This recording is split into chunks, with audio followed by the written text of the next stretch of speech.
We'll go right into questions. If you have a question, raise your hand. We'll work our way through the room. Actually, I'm going to start today. Okay, go ahead. I want to just say today's a tough day for Sooner Nation. We lost a dear friend in Toby Keith, and I heard his songs blaring in the arena, and I've been here 3 years, and became a true friend of mine, and him and his family, and he is everything you want to be about. He's Sooner Nation, and to all his friends around the country, in the music industry, in the sports world, friends in all different things. Today we raise a glass to Toby Keith. And I wish there was something different than water in this glass right now, because he is a true legend, a true friend to everybody. And I just want to say our guys played their hearts out for Toby Keith tonight to get this win. I know he was looking down on us tonight. So to everyone who hears this around Sooner Nation, friends all across the country, raise your glass tonight to Toby Keith. Okay, with that, we'll go into questions. Bob and Jesse, you guys want to start us off? Tied up at halftime, going back and forth, just the way that Los was able to command the game from start to finish. Yeah, I mean, they just to be able to, be able to handle that, and just did so many good things. Him and Jamie, obviously Jamie made the free throws down the stretch, but they both made really nice mid-range shots on that drop coverage. Made a big three, each made big threes. So I thought both those two, it was very similar to Providence when they were in that drop coverage. And I thought those two guys did a great job. Porter, you talked before the game, you knew about their three-point shooting, how much they leaned on that. It seems like tonight, I know they made some, but it seemed like you guys were able to limit them for the most part. Just what were you guys able to do defensively? Well, I think our guys were they had such a respect for them, shooters. I think they were trying to be underneath them. We got lost a couple times in transition, one at the start of the second half, one in the corner right in front of their bench. But they're so hard to guard. They run excellent stuff. They space you. They got an elite point guard. They got a power center that can score. But I thought our guys communicated on their switches really well. I thought they did a great job. And we've talked about it in the second half sometimes, especially in this building. Away from our bench, we hadn't been on top of our communication. I thought we communicated elite on switches with their shooters. I thought we were there underneath them. And I thought our guys really did a nice job switching and being ready to guard their shooters. We'll go with James and Mason. Porter, Coach Pope said you were able to, this is a great compliment for you, you were able to get them into a two-man game where they just couldn't fire threes all night. I don't know, I'm sure you didn't tell us your whole game plan, but I got the feeling that's something you were trying to do. So your guys really did a great job, didn't they? So we have two different ball screen covers. We have a really aggressive one, and then we have more of a drop coverage, which becomes a two-man game. And we've had both of them. We've used both of them, but we've been using the aggressive one a lot lately. And we just made a decision to go to a drop coverage to try to play a two-man game. And they got us early. Got us in a lob dunk. They got us in a. But at halftime, they had 8 two-pointers on 21 shots, and that's 16 points in 21 shots. So even though they got a dunk, we were playing the percentages and trying not to get, because I just think Dalen Hall. I think he's one of the best in the country at finding shooters when he gets trapped or when you get aggressive ball screen coverages. I just think he makes the right read more than anybody I've seen. And we just didn't want to, we just tried to stay away from that tonight. Mason. Did you see some growth from Jaden tonight? Just things not falling early, but he stays in it and he's there at the end? Absolutely. Just learned something about both of them. Just kept on telling them both to shoot. And it's going to fall. I love it. We took 26 threes. We took as many threes as they did. And we talked about it. And we talked about playing at a faster pace. And we had a great Los to Javion and a long, we call it a Celtic pass, for a layup in a key moment last, I think, 6 or so minutes. But, Los missed a couple. I loved it. One of my favorite plays. We just kept on, don't hesitate, shoot it. We said it the first half, and he literally came down and hit the next one. That was his first one he hit.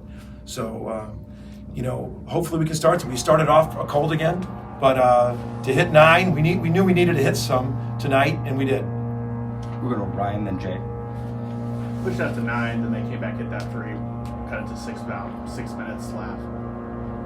Against Texas Tech, it kind of snowballed.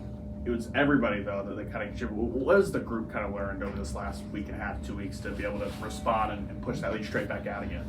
Well, we talked a lot about BYU. They score in bunches. You can't let your bubble get burst if they hit 2 threes in a row. You got to keep guarding possession by possession. And we've let our bubble get burst sometimes defensively. But like I thought we executed really well. I mean, we had a play where they came out and they kind of ran at us. We did one more, and Rivaldo Soares hit a 3. We came out of a timeout. We ran a little up screen for Sam, and he got an and 1. I thought we did some really good things to keep answering the bell instead of going cold for so long offensively, which we've done. So I think it was a combination of some execution and making some shots, and then defensively, I just have so much respect for Mark and what he does. That team, I've watched so much tape. They're so good, and for us to have that kind of a defensive performance, we needed it on this night. Jay?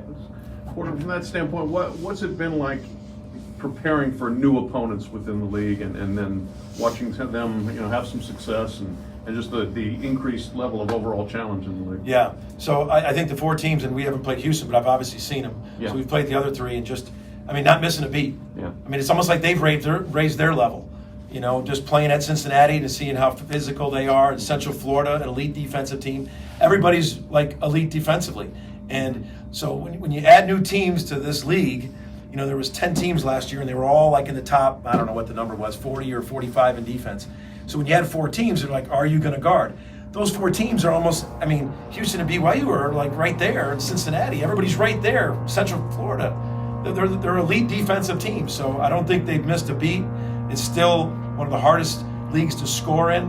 But in terms of your question about preparing, BYU is very hard to prepare for because there's no one you can like plug off of. Yeah. Sometimes when you're preparing, you can plug off him. You can't plug off them all. And you have to make a decision about your offensive rebounding. You have to get back. They push it so fast, and they find each other. So if you're not talking and getting back in transition defense, they make you pay. So it's just a very unique with that many shooters and that many passers, and they're smart, and it was unique. But in terms of the 4 teams, elite defensively coming right into the Big 12. Yeah. Okay, we'll go Chris, then TJ. Yeah, Porter, Los had such a big smile on his face dribbling out. You looked overjoyed, high-fiving the fan. How much did you guys and you personally just need a night like tonight? We did. I think we're all trying to stack wins. You're trying to go on 1-game win streaks in this league, and you know that it's opportunity. We lost a tough one. We had a good road win at Kansas State. We turn around and don't play well at Central Florida, and you turn right around and you got an opportunity to play the number 7 team in the net. That's opportunity. So that's as daunting as this league is. There is opportunity. The opportunities are hard, but there is opportunity, and I think our guys knew that. They absolutely knew it. They knew it was a big win. They knew, they had a great opportunity tonight here at home. TJ. A lot of talk about shooting slumps or poor free throw shooting. You could shoot 60% in the second half and 85% from the free throw line. Is it nice to close the game out that way so we're not talking about the other stuff? No way. That's great to talk about. Thanks for bringing that up. I appreciate you bringing that up. It's good to talk about that because those guys stepped up and made their foul shots and stepped up, made some big shots. And I said it earlier. I said, the old Brad Stevens quote, you can analyze a lot of stuff, but it's a shot-making game too. And so especially when there's more made of shot-making and free throws, sometimes that becomes big. So it's credit our guys for just getting in the gym, repping it out, believing in themselves, and staying with it because I said all along they can shoot, and it was great to see it go in tonight. We've got time for probably a couple more questions. We'll start with Tom. Yeah, Porter, you mentioned the opportunity with BYU coming in as the net number 7, but what does it say about this team to kind of pick itself off the mat after how the last couple of weeks have kind of been a rough stretch overall? This team has responded off the mat a lot. We lost 2, and then we win at Cincinnati, and then we lost some of that. We came back and we win at Kansas State. We bounced back after tough losses, and it just. I've said it's just so hard to get too high or too low. Like as high as we were leaving Manhattan, Kansas, last week, we were that low leaving Orlando. And it's just you can't get too low. We came back from that trip. We were on the plane talking as we walked off the plane. We're like, hey, we got to turn around. We got to meet Sunday. You guys, we got to meet tomorrow. We got back late Saturday night. We got to meet tomorrow. We got to prepare for BYU. And the guys' prep was awesome. They were so locked in Sunday, and we needed that prep Sunday. And they get a well-deserved day off tomorrow. Okay. Any additional questions for Coach?